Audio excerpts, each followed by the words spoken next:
Hello everyone.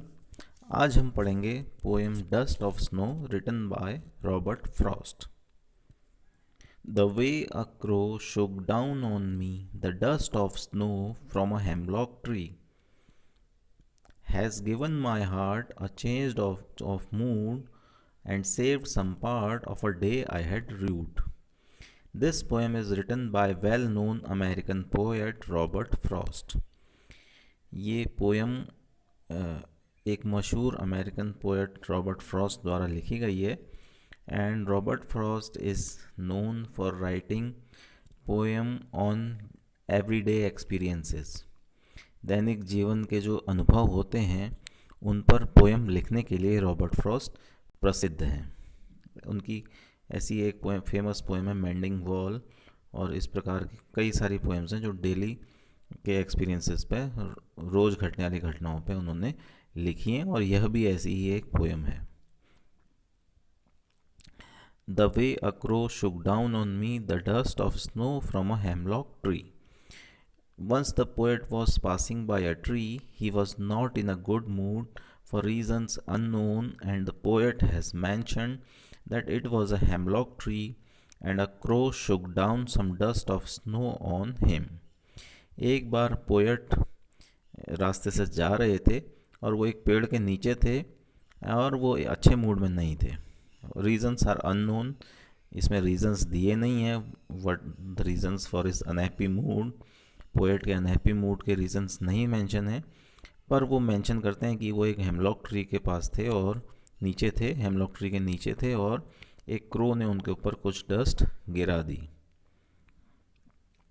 It is not clear that how the crow threw dust on him, whether it was landing, shivering, readjusting itself on the branch, and also it is not mentioned that where the snow fell, neck, shoulder or head of the poet. तो ये इस poem में clear नहीं है कि crow ने उन पर डस्ट कैसे गिराई। क्या वो उस पर बैठ रहा था, लैंडिंग कर रहा था, शिवरिंग उसमें वो इधर काँप रहा था, या रीएडजस्टिंग इटसेल्फ, अपने आप को वो ब्रांचेज में इधर उधर हिल रहा था, एडजस्ट कर रहा था। और ये भी मेंशन नहीं है कि on which body part did the snow fail, किस बॉडी पार्ट पे बर्फ़ पोएट के गिरी, ये भी उस पोएम में मेंशन नहीं है।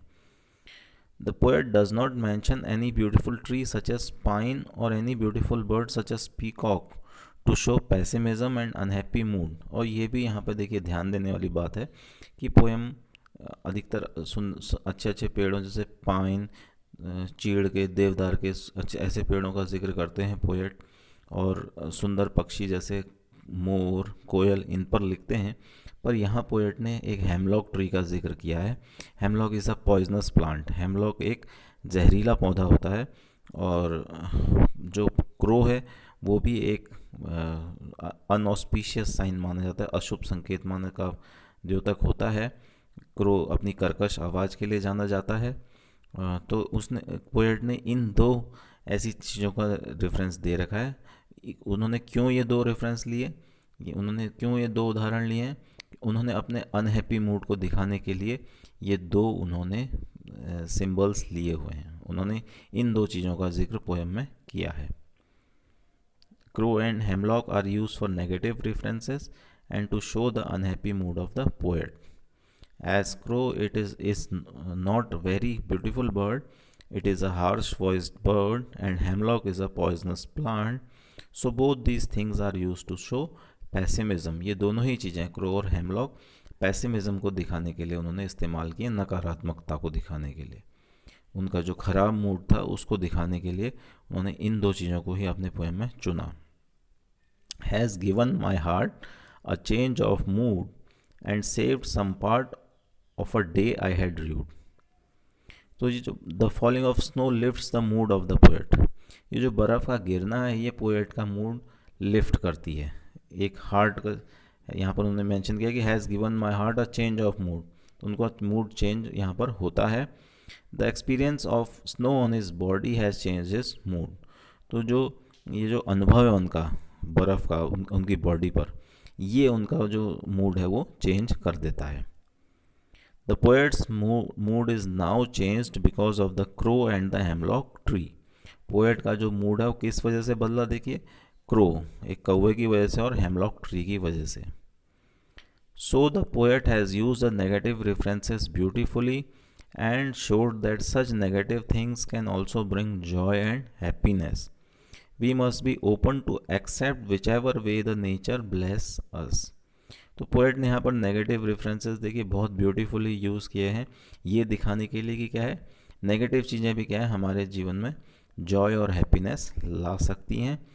We must be open to accept, पर हमें क्या है ओपन होना चाहिए कि हम जैसे भी प्रकृति हमें ब्लेस कर रही हो, हमें अपनी अपनी ब्लेसिंग्स दे रही हो प्रकृति, हमें उसको लेने के लिए एक्सेप्टेबल होना चाहिए. This small incident has saved some part of the day of the poet. और इस छोटी सी घटना ने पोएट के बाकी जो बचा हुआ दिन था उसको बचा लिया, क्योंकि ऑलरेडी क्या है, because he has already ruined a part of the day. उन्होंने अपने बैड मूड की वजह से आधा अपना दिन वैसे ही ख़राब कर लिया है, पर बाकी बचा हुआ दिन उनका क्या है, इस छोटी घटना से ऐसे रिग्रेट में नहीं जाएगा, पश्चाताप करते हुए नहीं बीतेगा. तो so this small incident has saved some part of the day of the poet which he has already ruined because of his bad mood.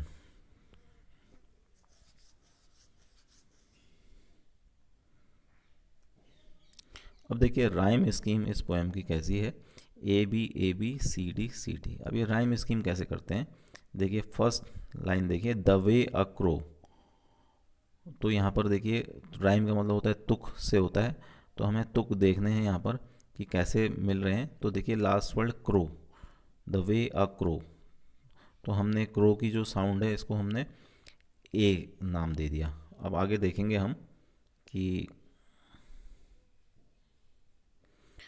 Shuk down on me, तो जो अगली लाइन जो एंड हो रही है मी में एंड हो रही है, ये क्रो से मैच नहीं कर रही, तो हमने इसको बी नाम दे दिया. ऐसे ही ए बी सी डी करके नाम दिया जाता है तुकों को, राइम्स को. अब आगे देखिए द डस्ट ऑफ स्नो, तो स्नो और क्रो देखिए राइम हो रहा है, इनकी जो साउंड है वो मिल रही है, तुकें इनमें मिल रही है, तो हमने इसको भी हम क्या नाम देंगे ए. और फ्रॉम अ हेमलॉक ट्री, देखिए मी और ट्री की साउंड एक जैसी है, तो मी और ट्री में को इसलिए हमने यहाँ पर बी दे रखा है. सो पहली 4 लाइन की राइमिंग ऐसी ही थी हमारी राइम स्कीम, ए बी. आगे देखते हैं, हैज़ गिवन माई हार्ट. अब देखिए हार्ट का राइमिंग ना ट्री से हो रहा है, ना स्नो से हो रहा है, ना मी से, ना क्रो से, तो इनको इसको ए बी नाम ना दे करके हमने सी नाम दिया है. अगर यहाँ पर कुछ और क्रो या स्नो या जैसे शो शब्द होता तो हम यहाँ पर ए देते, पर यहाँ पर हार्ट है और बिल्कुल राइम नहीं कर रहा है इनके साथ, तो हमने इसको सी नाम दिया है. A change of mood, mood जो है वो भी किसी से राइम नहीं कर रहा है, तो हमने इसको डी नाम दिया है. एंड सेव्ड सम पार्ट, अब देखिए पार्ट और हार्ट राइम कर रहा है, तो हमें इसको भी सी नाम देना पड़ेगा. Of a day I had rued, अब देखिए मूड और रूड की राइमिंग है आपस में, तो इसके लिए इसको भी हमने क्या है डी नाम दिया है. इसलिए इस पोएम की राइम स्कीम कैसी है, A B C D. So this was the poem dust of snow written by Robert Frost. Thank you.